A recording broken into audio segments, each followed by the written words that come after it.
중앙재난안전대책본부에 따르면 10일 정오 기준 정상화된 시스템 수는 217개, 복구율은 30.6%로 집계됐습니다. 국민생활과 밀접한 1등급 시스템 복구율은 70%를 넘어섰습니다. 복구된 1등급 시스템은 전체 40개 중 30개로 75%의 복구율을 기록했습니다. 화재로 중단됐던 부동산 종합 공부 시스템 일사편리도 복구됐습니다. 이에 따라 토지대장과 지적도, 부동산 종합증명서 등 부동산 관련 민원 서류 8종의 온라인 발급이 체계됐습니다. 보건복지부는 사회서비스 전자바우처 시스템을 임시 개통했다고 밝혔습니다. 임시 개통에 따라 바우처 결제와 이용자의 본인 부담금 납부 등이 재개됐습니다. 한편 정부는 장비 설치가 완료되는 15일 이후부터는 복구되는 시스템이 빠르게 늘어날 것으로 예상했습니다. 또 시스템별로 최적의 이전과 복구 방안을 마련하기로 했습니다. 화재 피해가 컸던 5층의 7 그리고 7-1 전산실의 시스템은 당초 대구센터로의 이전을 우선적으로 검토했습니다만 대전센터 내의 공간을 활용해서 신속한 복구가 가능할 경우 대전센터에 복구하는 방식도 복구 작업에 투입된 인력 관리에도 나섭니다. 정부는 복구 작업에 투입된 공무원이 복구에만 전념할 수 있도록 중대본 운영과 행정 업무 관련 부담을 줄이기로 했습니다. 업무가 과중한 부서에는 인력을 추가 배치하고 상담사 심리상담 등도 지원합니다. KTV 윤현석입니다. 정부 부처들이 국정자원 화재 이후 안전점검 강화에 나섰습니다. 김정관 산업통상자원부 장관은 공공기관장 회의를 열고 대국민 서비스가 중단 없이 제공돼야 한다고 강조했습니다. 저희 산업부 관련 시스템 중에서도 20개의 시스템이 장애가 발생을 하였고 특히 우리 전략물자 관리 시스템이 지금 정상 작동을 하지 않고 있는 상황입니다. 최대한 빠르게 복구할 수 있도록 노력을 하면서 국민과의 소통 채널을 강화하는 등 안전 문제는 원점에서부터 점검할 것을 주문했습니다. 이에 따라 산업부 산하기관들은 시설 점검, 중대재해 관리 등 사고 예방 활동을 확대할 예정입니다. 또 보안 관련 매뉴얼을 확인하고 해킹 대응 방안도 마련할 방침입니다. 특히 사고 발생 시 대응 체계가 실제 상황에 맞게 작동하도록 점검할 계획입니다. 기관장님들이 가신다고 미리 알려놓고 하는 경우가 있고 그럴 경우는 대부분이 정상적으로 작동이 되는데 불시에 예고 없이 한번 직접 민원인의 입장에서 한번 꼭 점검을 한번 해주시기를 부탁드리겠습니다. 기획재정부도 대국민 서비스 복구와 함께 재난대응 매뉴얼을 점검하겠다고 밝혔습니다. 또한 국세청, 관세청 등 외청별 안전관리를 강화하고 사고 발생 시 가동할 수 있는 신속 대응 체계를 마련하겠다고 전했습니다. 한편 기재부는 외청 공공서비스에 AI를 도입하는 등 대국민 서비스 품질을 높일 계획입니다. KTV 조태영입니다. 현지 시간으로 지난 7일 EU 집행위원회는 기존 철강 세이프가드 조치를 대체할 새로운 저율 관세 할당 제도 도입 계획을 발표했습니다. 모든 수입산 철강 제품의 연간 수입 쿼터를 기존보다 47% 줄어든 1,830만 톤으로 제한하고 수입 쿼터 초과 물량의 관세율을 기존 25%에서 50%로 인상합니다. Introduce a prohibitive 50% out of quota tariff. Imports from all third countries except European Economic Area partners will be covered. EU가 철강 최대 수출 시장인 한국은 직격탄을 맞을 것으로 우려되고 있습니다. 산업통상자원부는 박종원 통상차관보 주재로 철강업계와 EU 철강 수입 쿼터 도입 관련 대응 계획을 논의했습니다. 정부는 우선 EU가 쿼터 물량 배분 시 FTA 체결국을 고려하겠다고 밝힌 만큼 통상 채널을 총동원해 대응에 나섭니다. 국내 업계의 피해 최소화를 위해 공식, 비공식 협의 채널을 적극 가동하기로 했습니다. 또한 WTO와 한 EU FTA상 적절한 채널 활용도 지속적으로 검토할 계획입니다. 수출 기업의 어려움을 덜기 위해 금융지원책도 마련할 예정입니다. 철강 수출 공급망 강화 보증 상품과 철강 비철금속 관련 기업 대상의 2차 보전 사업을 신설하기로 했습니다. 근본적인 산업 경쟁력 강화를 위해 철강산업 고도화 방안을 이달 중 관계부처 합동으로 수립해 발표하기로 했습니다. 대책에는 글로벌 공급 과잉에 대응한 품목별 지원책과 반덤핑 등 불공정 수입 대응 강화 방안이 담길 예정입니다. 또한 수소 환원제철 등 저탄소 고부가가치 전환 투자 지원 확대 방안과 철강 상하 공정 간 상생 협력 확대로 근본적인 산업체질 개선에 속도를 내기로 했습니다. 한편 회의에 참석한 철강업계 관계자들은 보호무역주의의 기조가 전 세계로 확산하는데 깊은 우려를 표하며 정부의 신속하고 강력한 대응을 요청했습니다. KTV 신국진입니다. 제10차 한미 외교차관 전략대화가 서울 외교부 청사에서 열렸습니다. 4년 3개월 만에 열린 이번 대화에는 박윤주 외교부 1차관과 앨리슨 후커 미국 국무부 정무차관이 참석했습니다. 양국 차관은 한미동맹의 현대화를 비롯해 조선, 핵심 광물 공급망 등 양국 경제협력 강화 방안과 한밀 3국 협력의 중요성 등을 논의했습니다. 특히 북한의 완전한 비핵화에 대한 공통의 의지를 포함해 북한이 불안정을 초래하는 행위에 대해 일치된 접근법을 유지할 것을 약속했습니다. 국토교통부가 지난 7월부터 약 5주에 걸쳐 전국의 대학가 원룸촌을 중심으로 인터넷 허위 매물 광고 조사에 나선 결과 위법 의심 광고 321건을 적발했습니다. 대상 지역은 총 10곳으로 서울의 경우 관악구 청룡동과 광진구 화양동, 서대문구 신촌동과 동작구 상도 제1동 등 청년층 거주 비율이 높고 원룸이 밀집한 6곳을 집중 조사했습니다. 대전은 유성구 온천 2동, 부산은 금정구 장전 제1동 등 2곳, 수원은 장안구 율천동 1곳입니다. 이번 조사는 네이버 부동산과 직방, 당근마켓, 유튜브와 블로그, 카페 등 주요 온라인 플랫폼에 올라온 매물 1,100여 건을 대상으로 이루어졌습니다. 그 결과 전체 위법 의심 사례 절반 이상이 가격과 면적 등을 실제와 다르게 표기하거나 이미 거래된 매물을 그대로 둔 부당 허위 표시 광고였습니다. 주요 사례로는 전용 면적을 실제보다 넓게 표시하거나 냉장고와 세탁기 등 실제로는 없는 가전제품을 옵션으로 포함해 광고한 경우가 많았습니다. 분명 사진에는 냉장고라든지 전자레인지, 책상 이런 옵션 같은 게 있었는데 가보니까 옵션은 없고 근데 이걸 보여주느냐라고 하니까 그 방은 계약이 끝났고 그래서 그런 비슷한 방을 보여주는 거다. 근저당이 있음에도 불구하고 융자금 없음으로 기재해 놓은 경우도 있었습니다. 이러한 허위 광고 외에도 주소와 관리비, 거래 금액 등 필수 기재 항목을 누락한 명시 의무 위반 광고가 48%에 달하는 것으로 나타났습니다. 국토부는 청년 임차인들이 실제 조건을 확인하지 못하고 계약 피해로 이어질 우려가 큰 만큼 관할 지자체에 적발된 의심 광고를 통보하고 행정 처분을 요청했다고 밝혔습니다. 아울러 주요 온라인 플랫폼과 SNS 광고에 대한 상시 모니터링으로 청년층의 주거불안 심리를 악용한 허위 광고를 엄정히 단속할 것이라고 강조했습니다. KTV 이리나입니다. 이제 30년 넘은 도심 주택에서도 외국인 관광객이 머물 수 있게 됩니다. 또 사업자의 외국어 서비스 평가 기준이 완화됩니다. 정부가 방한 관광 수요에 대응해 외국인 관광 도시 민박업 지침을 개정했습니다. 단순히 노후된 주택이라는 이유로 도시 민박업 등록이 불가능했던 분들이 새롭게 등록을 할 수 있게 되었다는 것이 가장 큰 기대 효과라고 할 수 있겠고요. 외국인 관광객이 계속 늘어나고 있는 상황에서 관광객들이 다양한 숙박 선택지를 갖게 됐다는 점에서도 의의가 있다고 하겠습니다. 이에 따라 노후주택도 안전성을 갖추면 외국인 관광 민박을 영업할 수 있게 됐습니다. 기존에는 사용 승인 후 30년이 넘은 노후주택은 외국인 민박업 등록이 불가했는데 지침이 개정되면서 해당 규정이 삭제됐습니다. 앞으로는 노후주택이어도 실질적으로 안전하다고 판단되면 숙박이 가능하도록 건축물 기준이 완화된 겁니다.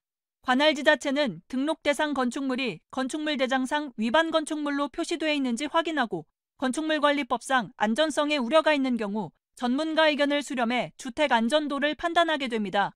관광객 대상 외국어 서비스 평가 기준도 완화됐습니다. 기존에는 민박업자가 외국어를 유창하게 구사할 수 있는 경우 서비스가 원활하다고 판단됐습니다. 앞으로는 통번역 앱과 같은 보조 수단으로 시설 등을 충분히 안내할 수 있다면 원활한 것으로 평가됩니다. 관련해 정부는 관광 통역 안내사 합격 여부를 가르던 토익 760점 기준도 폐지했습니다. 외국어 서비스 평가 기준을 공급자가 아닌 수요자 중심으로 개선했다는 설명입니다. 한편 정부 추산에 따르면 지난해 한국을 찾은 외국인 관광객은 1,600여만 명으로 이들이 국내서 쓴 소비액은 약 33조 원입니다. 정부는 오는 2030년 관광객 3천만, 소비액 75조 원 달성을 목표로 하고 있습니다. KTV 최유경입니다. 최근 온라인을 통해 구매한 화장품이 가품으로 의심된다는 소비자 피해가 증가하고 있습니다. 온라인 가품 화장품 관련 소비자 상담은 지난 2022년 79건에서 이듬해 99건, 지난해 138건으로 늘었습니다. 올해의 경우 지난 8월까지 131건 접수됐습니다. 특히 온라인 쇼핑 플랫폼에서 구입했다는 응답이 70.7%를 차지해 가장 많았습니다. 품목별로는 향수가 절반 이상을 차지했습니다. 기초와 색조 화장품이 그 뒤를 이었습니다. 가품 화장품 관련 상담 사유는 정품이 아닌 것으로 의심되는 낮은 품질 등 품질 불만이 58.6%로 가장 많았습니다. 소비자원은 가품 화장품 구매로 인한 피해를 예방하기 위해서는 신뢰할 만한 판매처에서 화장품을 구입해야 한다고 당부했습니다. 소비자가 외형만 봐서는 정품 여부를 구별하기가 사실상 어렵습니다. 그래서 100% 정품 보장, 반짝 할인 등의 광고에 현혹되지 말고 반드시 브랜드의 공식 홈페이지나 인증된 공식 판매처에서 구입할 것을 당부드립니다.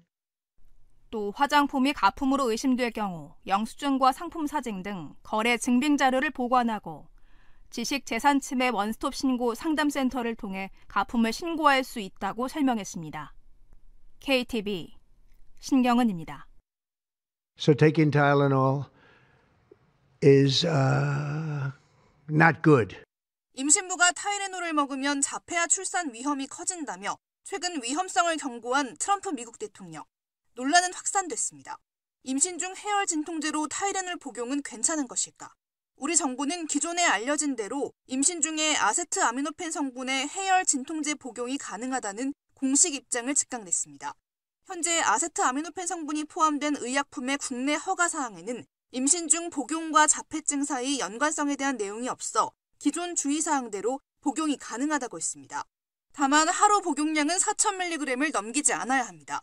4,000mg 이상 복용하게 되면 독성 물질도 많이 생기고 글루타치온도 다 쓰게 되어서 간독성을 유발할 수 있습니다. 심한 경우에는 간부전이나 혼수 상태를 유발할 수도 있기 때문에 꼭 정해진 용량 안에서 드셔야 됩니다. 식품의약품안전처는 임산부의 날을 맞아 이런 내용을 담은 임부 의약품 적정 사용 정보집 개정판을 내고 임신 중 안전한 의약품 사용을 독려했습니다. 지침에 따르면 임신부가 감기 증상 중 콧물, 코막힘이 있을 때는 세트리진과 클로르페니라민을, 기침에는 덱스트로메토르판 성분의 의약품을 복용할 수 있습니다. 비스테로이드성 소염 진통제는 임신 20주에서 30주에는 최소량 최단기간만 사용하고 30주 이후에는 사용하지 않는 게 좋습니다. 변비 증상이 지속된다면 락툴로즈 또는 차전자피 성분 의약품을 먹을 수 있습니다. 일부 약물은 주의가 필요합니다. 여드름 치료제에 들어가는 이소트레티노인과 다이어트 보조제에 들어가는 토피라메이트 등의 성분은 태아의 기형을 일으킬 수 있어 복용을 중단해야 합니다. 식약처는 임신 중 의약품 사용은 임부와 태아 건강에 직결되는 만큼 복용 전 반드시 전문가와 상의할 것을 권고했습니다. KTV 정유리입니다. 오늘 오전 서울 한강대교 모습입니다. 구름이 잔뜩 낀 흐린 날씨 속에 약한 빗방울이 떨어집니다. 새벽부터 수도권과 강원도를 중심으로 비가 내렸습니다. 오후부터는 충청 일부 지역에도 비가 오는 곳이 있겠습니다. 우리나라 북쪽을 지나는 기압골의 영향으로 수도권과 강원도를 중심으로 내리는 비는 토요일 오후부터 차차 그치겠지만 강원 영동은 동풍이 지속되면서 일요일까지 비가 이어지겠습니다. 모레까지 예상되는 강수량은 경기 북부와 강원 북부에 20에서 60mm, 서울을 포함한 수도권에는 5에서 40mm가량입니다. 강원 내륙에 최대 40mm, 충청과 남부는 5에서 20mm의 비가 전망됩니다.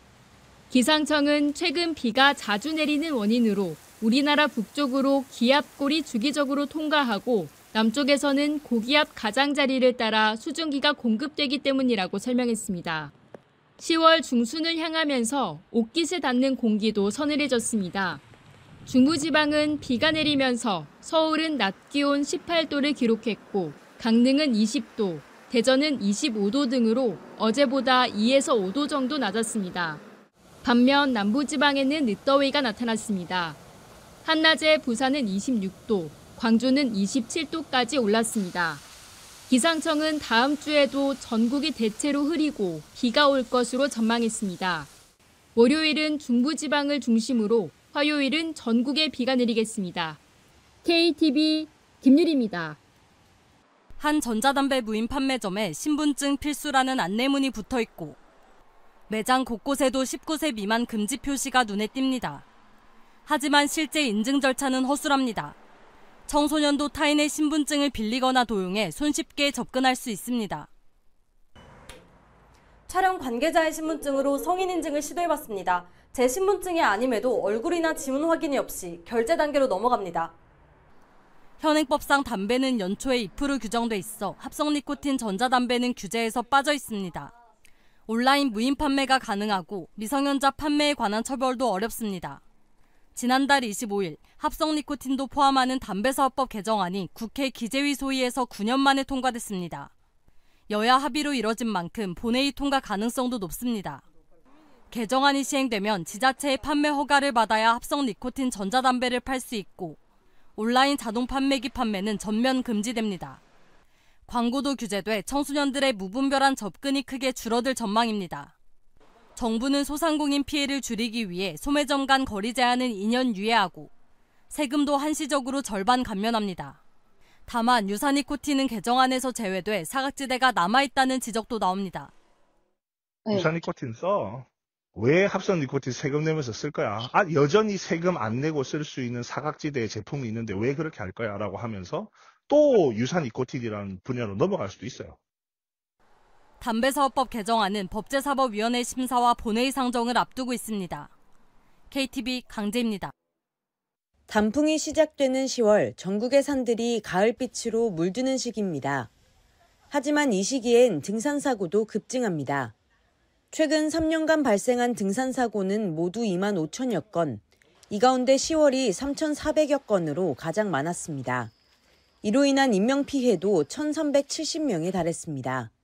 사고 원인별로는 실족이 전체의 32%로 가장 많았고 조난과 지병 등으로 인한 신체 질환이 뒤를 이었습니다. 행정안전부는 단풍철 안전산행을 위해 기본 수칙 준수를 강조했습니다.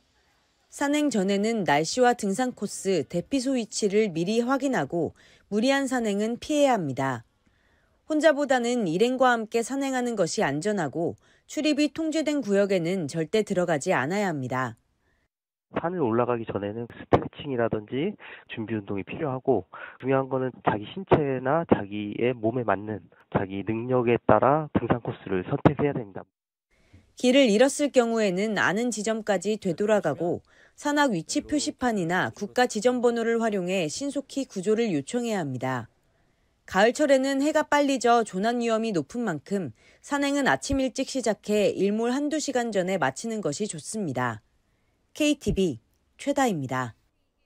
이재명 대통령이 지역 상권 활성화와 소비 쿠폰에 대한 국민 의견을 경청하는 간담회를 개최합니다. 이 대통령은 SNS를 통해 오는 14일 오후 2시 디지털 토크 라이브를 열고 현장의 목소리를 들려줄 국민 패널을 모시겠다고 밝혔습니다. 참여 대상자는 소상공인과 자영업자, 소비 쿠폰을 사용한 경험이 있는 국민으로 11일 저녁 6시까지 네이버 폼을 통해 신청할 수 있습니다.